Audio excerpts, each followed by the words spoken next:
Welcome to Mind Over Matter, where we feature young Jamaicans who are shooting for the stars. I'm your host, Margaret Boyne. Growing up in the inner city area of Majestic Gardens, also known as Bacto, was far from majestic for my next guest. He was born to a 14-year-old mother. He has battled poverty, and his story is one of determination, perseverance, and a tremendous drive to succeed. One of his lifelong goals is to be a guest on Profile, and today he makes his first stop on Mind Over Matter on his journey towards achieving the ultimate. My guest is Oshane Morrison. Welcome to Mind Over Matter, Oshane.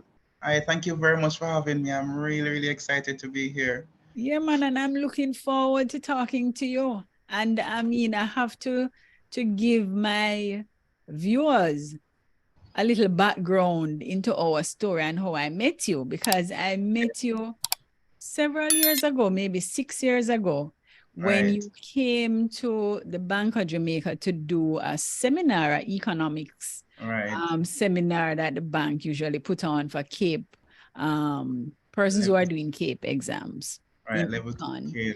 And a co-worker of mine took you to meet me because you were telling her that one of your goal is to be on Profile. And she said, yeah, man, come and talk to Mr. Boyne's wife. And you came and you were telling me all of that. And I went home and I told him about this young man that I met.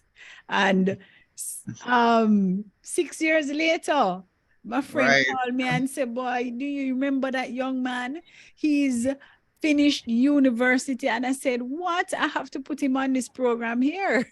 So here we are. I mean, so I'm just looking forward to you telling everybody your story and what you really went through.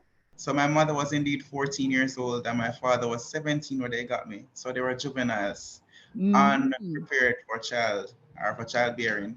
But the thing was that my father already had two children at 17. At So I'll be making his third child in 17. poverty. So my mother had to drop out of school and she started to fend for herself. And in those days, they don't have supporting parent to that. So you get pregnant, my mother, mom, my grandmom would say, get out, go find it on your own, or go look for your baby father. Live with your baby father, because now you start having Mhm. children. You're a big woman now. So she'd have to start it on her own. My father didn't have a proper housing because he had to start offending on his own. So Mhm. my life started there. And I didn't really understand what I was going through until I was in high school when I But had to but take my but but you lived with your grandmother. right. So Okay. at one point, I had to leave the house that I was living in to live with my grandmother because food food security was there. I had access to food, proper shelter, and a secure space to stay and study. Mm-hmm. So that's why I had to leave my mother's house and to live with my grandmother, even though my Mm-hmm. mother was living on her own, which she ended up to be a single mom Right. at the But she time. was young. I mean, she didn't know how to Right, raise a child. definitely. And I remember one time I took my birth certificate to school at Edith Dalton James, where I attended, and I showed them it, and I saw the big 14-year-old, and everybody was showing their mother at age at 28, 30, and so on. And I was saying, oh Shane, your mother was wild. She never did a play. You know, And that's it what I mean. wasn't so at all. Right. And I was like, you know, fitness to at school already. Yes. One to now, and then and then I felt really bad at first. And Mm-hmm. then as I started to understand what it's like outside of the community and the culture in the wider Jamaica space. And I realized that my mom was a victim of teenage pregnancy and she had to start to live like a big woman at a tender age. Mm-hmm. Mm-hmm. One of the disadvantages of that was that I inherited that poverty. So at the age of 14, I had to fend for myself as well because my grandmother, whom I was living with from the age of 14 until the age of right, sorry, I was living with her and from age of 2 because she took me from them at 2 till I was 14. And she died when I was But 14 due to but before your mother died though, my grandmother died. Oshane, tell me your grandmother died. Tell me a little about growing up with your grandmother in Majestic Gardens. What was that like? Oh my God. I would say that that lady was my father and mother in one person. I have never had experienced a day without going to bed without dinner. She was a gambler though. She had a gambling table in front of the yard where she'd use card packs, bingos, every little thing that you can use to gamble, to hustle some money, that's what she'd be doing. And that's how food and my lunch money would come by. I was still on path, but and path would get that's where I would get lunch from at school. But in terms of getting bus fare, she was the person who put it down for me and lunch or part giving lunch, breakfast and dinner. Mm-hmm. She would be giving me those things. She was the person who I can speak to about any little thing that was bothering me. The person would always ask me, "What you learn at school? What you learn at school?" And she would always check up. She'd drive in at school and some unannounced date and come and looking for me. I want to see this little lady walking up and down. He said, "You can that I walk to the school." Suppose you see me. Yes. Yeah. So she took my priorities in her hands, and she was Mm-hmm. very caring. Um, she ensured that everything that I needed was provided. I didn't have to worry about back to school because she would be providing that for me. My school fees were paid, and sometimes it's our last. I can see that because I understood. She beside gambling, she had a stall where she sell Mm-hmm. rice and oil, cooking Mm-hmm. oil, and them call it USA rice at the time. They Mm-hmm. don't use the Guyanese rice because they're saying that Right. it's too Right. coarse. So I was the person who would weigh the rice for the customers and the oil and distribute them. And Okay. whenever she's sick, I'll be the person to ensure that water is in the house is clean. But what was it like living in Majestic Gardens? Because we I drive past Majestic Gardens all the time, and I mean it's not somewhere that boy Not at you really all. want to live.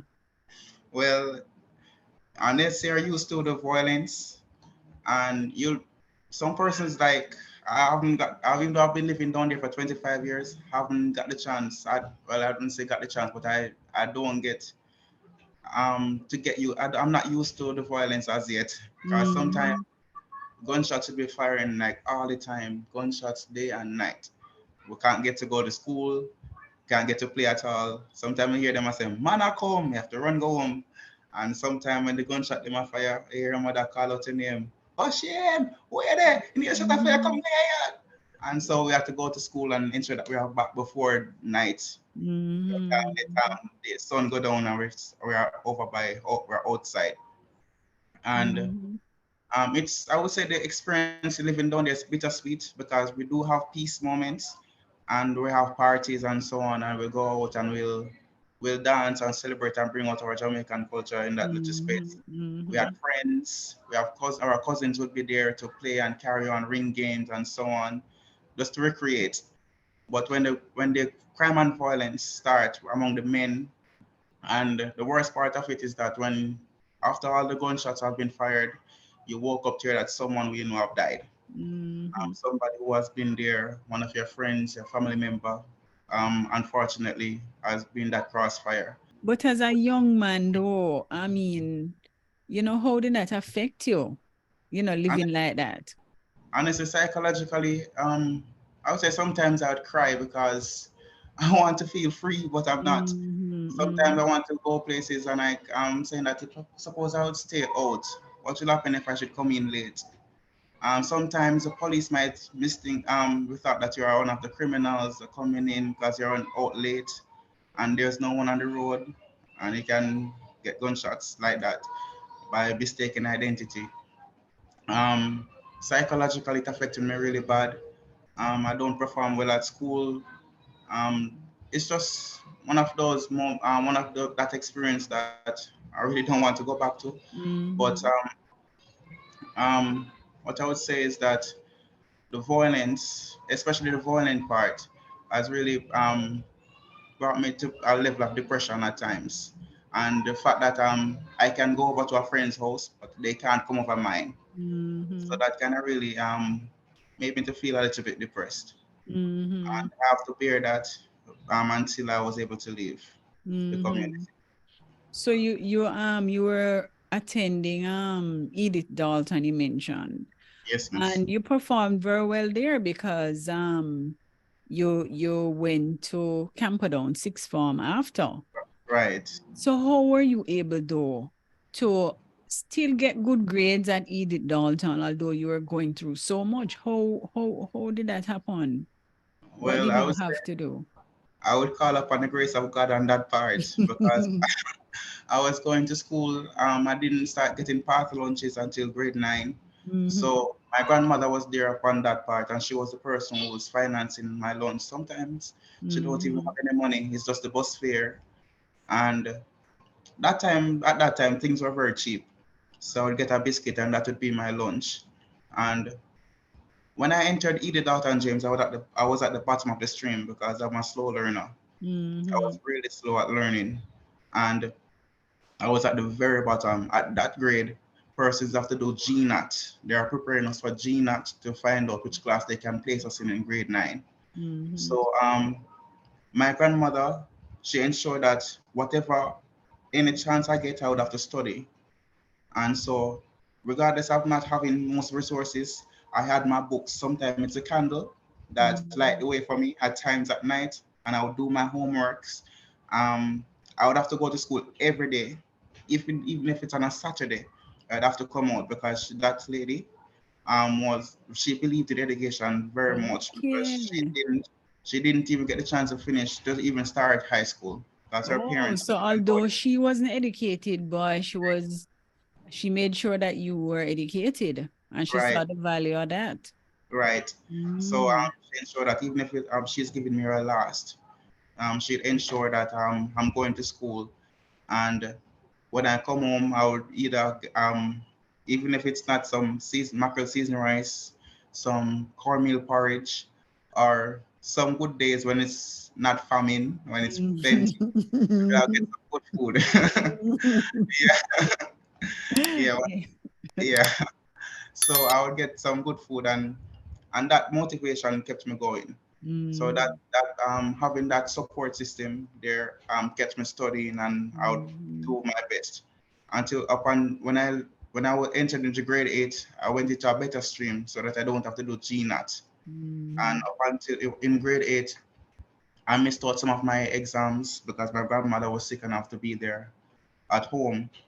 I did my main final exams, and I performed really well. I was placed at the top stream now, very top stream. That's when I can do CXCs or CSEC Okay. in grade Mhm. 10. And I was going from the lowest stream to the top stream, which means that I can now receive or I can now understand what is being taught at a better Mhm. level. But And but but your grandmother died and your life changed in yes, so miss. many ways. Tell us about that. All right, so the house that we're living in was not the conventional one. It's a little Mhm. board structured house. Sometimes to know that it's morning, just look up in the ceiling. So just out there shining at you. Good morning, sir. Have a great Yes. and one of those houses that she had, even though it is not the best, Mhm. it is what it was better than what was there. Mhm. Um, so when she died, she left ensure that I was able to get that house, even though it's not the house. Yeah. Ensure Like, that I right. had It's not a big house that we would say, but it's a house, right? right, But you are able to live there. right, and she ensured that I had a roof over my head. I have Right. a cousin. Her name is Patricia. Mhm. Um, on her deathbed, she called her. She let me put the phone at her ears, and she said, "Pat, we call her Pat in short. I want you to take care of Oshane for me because if you don't, he's going to suffer, and I don't want him to suffer." That was her exact words. Pat Mm. on the other end of the phone was crying because these words don't mean that I'm gonna come out of the hospital. I was crying Mhm. as well, and um, So when she died after the funeral, Pat fulfilled her promises. So she put me in charge of the gambling table now. So I was the person gambling, bingo. Yeah, so and the funny, You are the one who running the gambling right, table. I Okay. inherited the business now, and she ensured that I could get the house that she left me with, because Mm-hmm. my aunt and uncle would want to come and take me out and send me back to my mother's house where I really belong. Mm-hmm. And they realized that I'm just one of the grandchildren, and they are the children. Right, They right. have they have They have more more claim, rights. right? Mhm. Right. So they came for it. I got abused, and there was no one to defend me. But that lady named Pat, my cousin, she stood up for me. She was like my grandmother until she migrated. So she introduced me to partner plans. So I'll join partner. Me have gambling table, sell egg. I sell eggs on a weekend, Saturday and Sunday, sometimes Fridays. If the egg man come early on a Friday evening, I would come from ensure that it was summer, so I had all the time at home. So I ensure that I have to ensure that I got my eggs and put them down from the Friday evening going on to Saturday. I would walk and ask my customers if they want egg. Without my grandmother in this picture now, all of I'd have to become an adult at the age of 14. So I'd have to start to look out for myself. I have to ensure that all my dishes are prepared. Um, One thing my grandmother wanted was for me to finish school, and I have to keep that promise, keep that alive. So even though I didn't have most of the resources, I still try and attend until one day now, I just couldn't have the money. The gambling table started go bad because I was going back to school in September. Summer break is has ended, and I was going back September. When I come home by 4 o'clock, nobody's there. Everybody gone to our next table because those are adults who are just looking. They would not wait on me until like 4 o'clock. They're up from 9 o'clock, Oh. right? So they would go to So another table so the gambling table, you'd have to be out there earlier. early, like sometimes 7 o'clock. And Okay. you attract people. You know, you put the card box on Mm-hmm. the table, put the bingo Mm-hmm. books and the seed, the everything, and the people say, "Oh, gambling table ready, sweep up and ready." So people Oh, don't know. so by the time you ready with that, now them already gone to And some other so, table. right, and so that Okay. didn't work out. So it was the egg alone that I had, and Mm-hmm. the eggs now, nature of eggs that was you're gonna get some cracked, you're gonna get some Mm-hmm. spoiled, and that in turn reduced my profits. And so it wasn't working out. And so I Mm-hmm. decided that I was going to sell and was going to go into the stoplight car glass. And I decided to stop going to school. But something inside of me asked me to tell my farm teacher at the time at Edith Dalton Gym that I'm not coming back. Mm-hmm. Because one of the things that was causing me to go back was that every month I was seeing they were giving me a letter telling me that I owe school fee. And Oh. I haven't paid since grade 8 up until grade 11. Mm. And right, so and then CXC is coming around where I'm gonna get that money from. Right. And so I told my form teacher, and she just as a teacher, she was very concerned. She asked me what's happening. I explained to her what's happening, and she told me to write a letter to someone who was living in England, telling them that I'm an orphan. And I Mm-hmm. wrote that letter, and that person came down and he paid all of my school fee, and they paid for my CXCs. Um, and I started getting lunch money from Grace Kennedy. They have a program. Um, they have a program in which they would finance students who's maintaining an average above 50%, or GPA Mm. above 2.0. Okay. Right. So even though I was going through my little storm, my average was never below 50 or Mm-hmm. 2.0.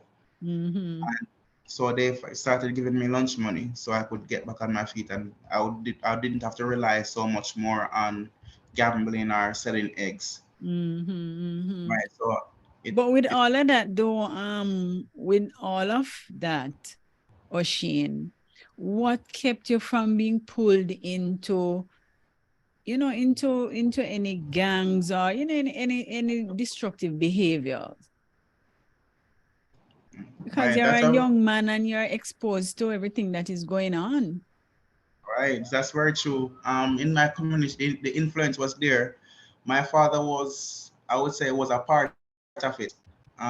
In his history, he had interference with the guns, and so most of his friends that he have around him were gunmen, but somewhat a little bit I would Mhm. say passive in the violence in the community. They weren't active anymore, Mhm. and they were saying that if any man this saying or just come link me, so link them gear machine, make gear machine make us go do it up a boy, and and and I wasn't in that. I was called soft. I was called a nerd. Oh. Yeah, Yeah, school book man. and Mhm. watching movies and listening to the preacher man, listening to persons, other influences, and some persons would come and talk to me, and they would say that this is not the way. And Mhm. I prayed, and I believe that God directed my steps, and God was Mhm. keeping me away from the community. Because sometimes going to school, I'd leave like 7 o'clock. I was staying with my farm teacher in her room until she's ready to leave. So when I reach home, I was just really tired. So I don't really get to interact much with the community. Mhm. But influence was there.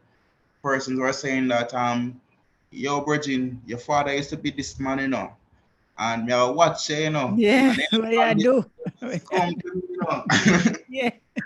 yeah, and yeah, man. So if I'd made that decision to become one of them, it was open, it was available, accessible Mhm. at all cost. Mhm. And so it was a choice that I made through the grace of God and I would say the Holy Spirit to lead on the other side of the road and to go a Mhm. positive way and to be someone's light instead of bringing fear to the community. Right. So you left Edith Dalton and you started Camperdown for sixth form. Yes, miss. So how did that happen? Because I mean, sixth form usually you have to pay, so no, Right. sixth form no free. It's not free at all. Mm-hmm. What happened was that Grace Kennedy was still by my side. So even though they started Okay. assisting from grade 9, Mm-hmm. they were the one who were directing me. They were saying that, you know what, you can try for Camperdown. Camperdown has good programs. They have good teachers down there, even though our teachers are good. They are saying that you can try Camperdown. It's near. Um, they have the programs that they offer are very good. Um, and then it's a traditional high school, and the sixth form Mm-hmm. program was excellent. So I applied and I got through the program. I applied for two sixth form though, and I got through with Camperdown, and they're saying, "See, I tell you Mm-hmm. that that's the sixth form program that you should go to," and Mm-hmm. they helped me to select the courses or the subjects, Mm-hmm. um, and then I started doing economics there and so on. And Grace Kennedy was one of the companies that assisted me with my tuition, and Okay. I got some help from my church in terms of Oh. paying for the subjects, and because Grace Kennedy would normally pay for half of everything, and my church Mm-hmm. would pay for the other half, and so that's Okay. how I could make it out of sixth form for the 2 years. So Camperdown also they would provide you with lunch Yes, miss. and The school, what was happening to me, and they started giving me, they placed me on um a breakfast program, okay. right, and they put me on some other programs where I could benefit from grocery and so on. Or Mm-hmm. any little thing that's available, they would include me on it, and so I would get things to take home. And I also had a friend at sixth form. Her name was Thalia Talia Francis. Mm-hmm. She told her mom what's happening because I remember one night I spread my bed, I cleaned up the house before I went to school. And when I came back, the sheets were gone, some of my clothes were gone, deodorant's gone, everything gone. Someone breaking the little So them window. breaking at your little place there and take away your things. Yeah, man. Then take sheet, clothes, everything. It's like and so I told her that my bed is naked. Mm-hmm. It seemed a little bit hilarious that I spread my bed and come back and see the bed naked. And so she started laughing. And so she told her mom, and her mom said, "All right, invite him over for dinner. We're gonna talk." And so Mm. her mom started giving me dinner in the Okay. evenings. So every evening from Camperdown, I would leave to go to Harborview. But Oshane, it seemed as if every step of the way you had somebody who helped you. Right. I was saying that's the grace of God. Mm-hmm. Yeah. And we have to big up Camperdown to for some of these welfare programs that they have at the schools because Definitely. why they have saved a lot of our children. Yes, definitely. And sometimes it's not only me, but the others who have got Mm-hmm. similar past will tell you that we going to Camperdown and don't have breakfast. The simple Mm-hmm. resource as breakfast. Camperdown will help you with that. And Mm-hmm. just need to be active in the school and so on. All right. So Oshane, you had to leave Majestic Gardens. Yes, Tell me what miss. happened. Okay, so the house that I lived in, my grandma's house, got burnt down twice. The first Mm. time it got burnt down, I was in Camperdown, sixth form program. At the So end, when you right, say got burned down, what you mean? What happened? How it got burned? well, someone, because the houses were attached to each other and they're board houses.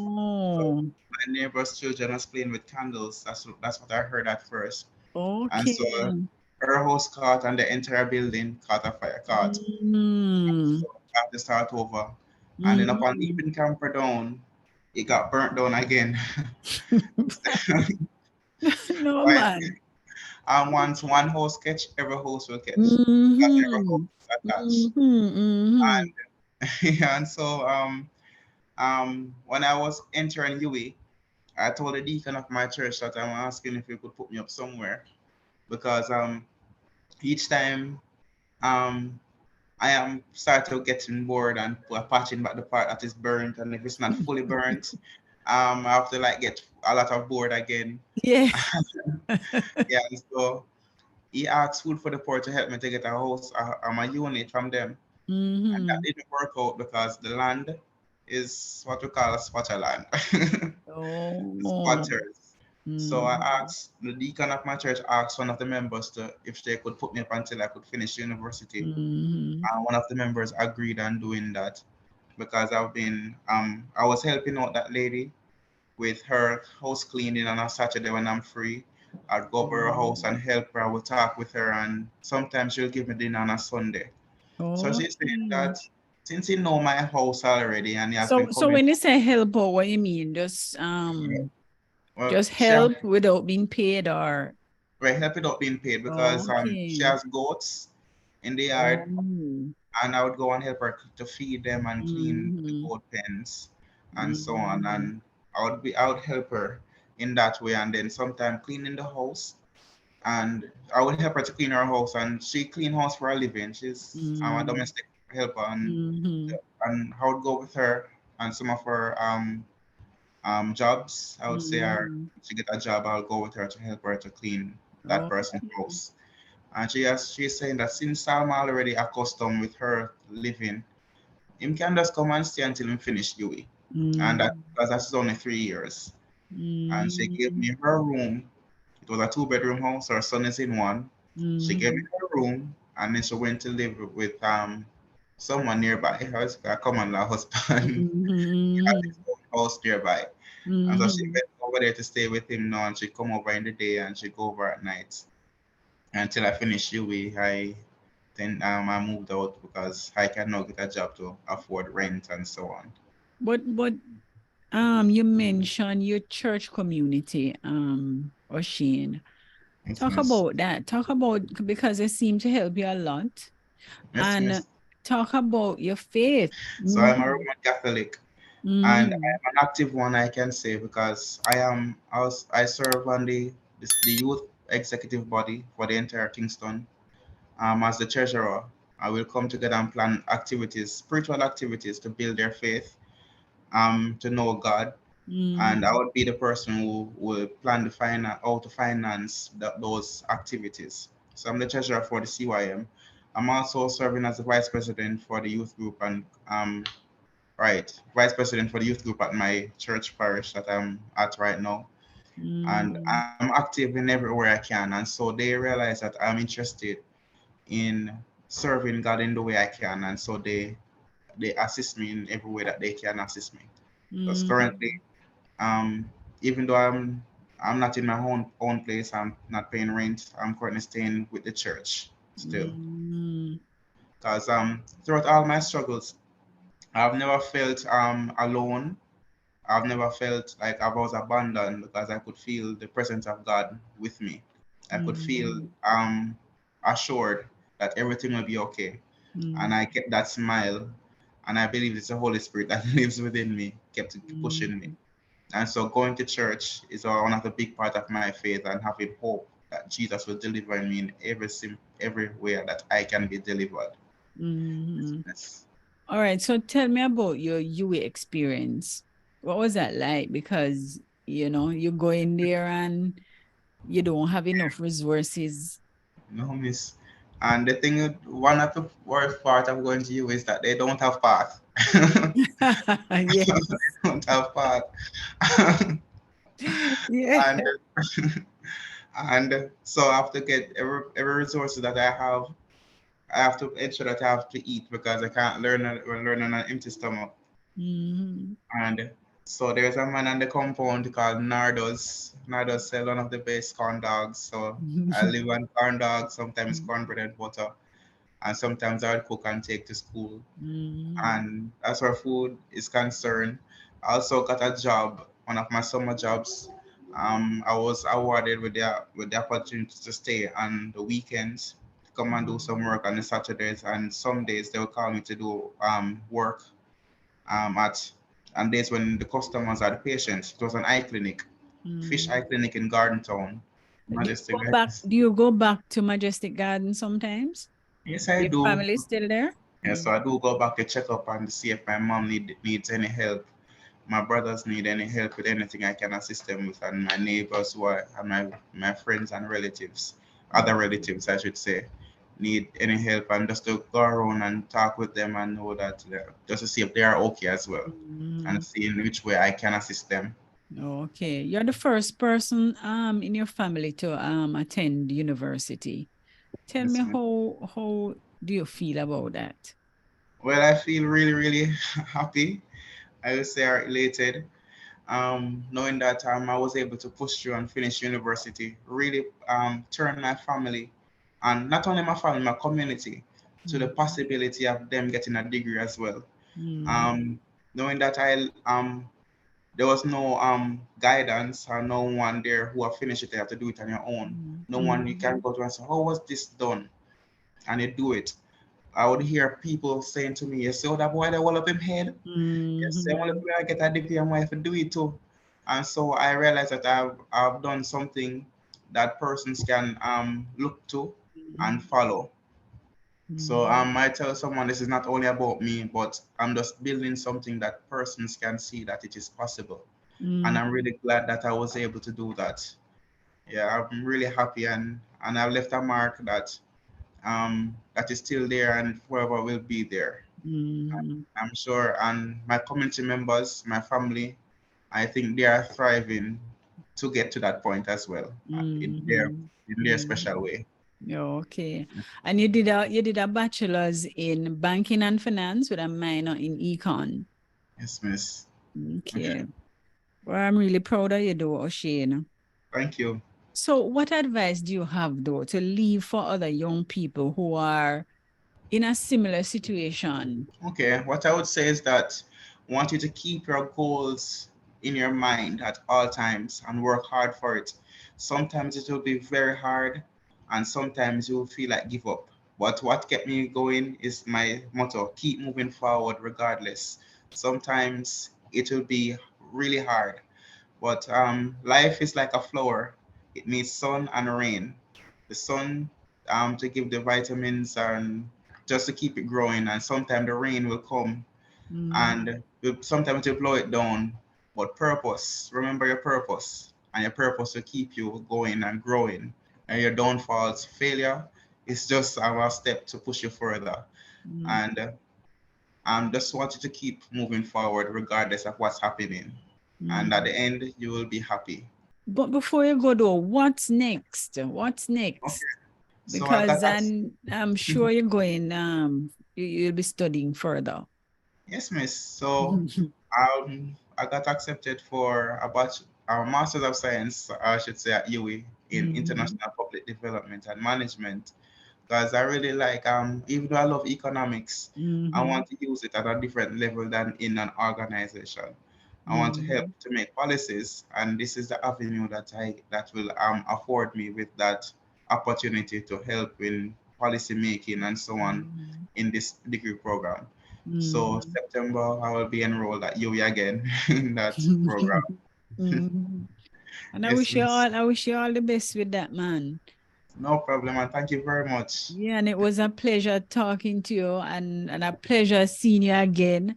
And I'm sure that, as I said in the intro, that this is your first stop because I know his profile you're heading to. And Definitely. I hope I'll be able to watch you on that. Definitely. Yeah, it was great talking to you. Thanks and, again. and thank you for having me here. It's really a Okay. pleasure.